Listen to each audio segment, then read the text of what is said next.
নমস্কার, রিঙ্কি লাইফস্টাইল ব্লগে আপনাদের সকলকে স্বাগত। সবাই কেমন আছেন? সবাই আশা করি সবাই ভালো আছেন, আর আমিও খুব ভালো আছি। সকাল সকাল উঠে পড়েছি, উঠে সব কাজকর্ম হয়ে গেছে, বাসি কাজকর্ম।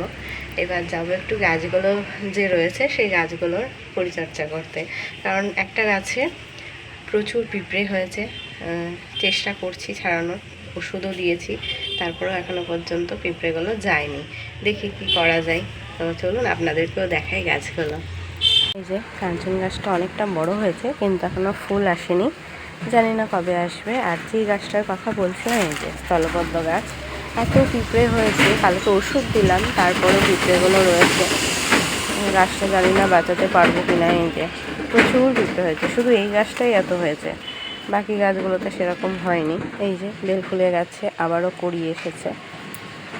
এই যে, আর এটা হচ্ছে থোকা টগর গাছ। এই যে আম গাছ, আম হয়েছে, এখনো বড় হয়নি, ছোট ছোটই হয়ে আছে। এই যে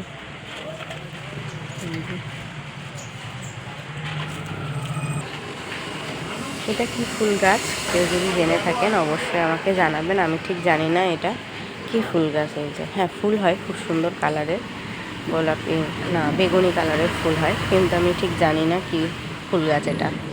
গোলাপ ফুল ফুটেছে, আরও ফুটবে। এই যে কুড়িয়ে আসছে, এই যে নতুন ডাল গজিয়েছে, নতুন ডালে কুড়িয়ে এসেছে। এই যে লঙ্কা গাছটা খুব সুন্দরভাবে বাড়ছে। এখন লঙ্কা একটাও হয়নি, ছোট আছে, এখন আরও বড় হবে হয়তো। স্ট্রবেরি গাছ এগুলো দেখা হয়ে গেছে। এবার ঘরের যা বাকি কাজকর্ম আছে, স্নান করব, করে রান্নাবান্না করব।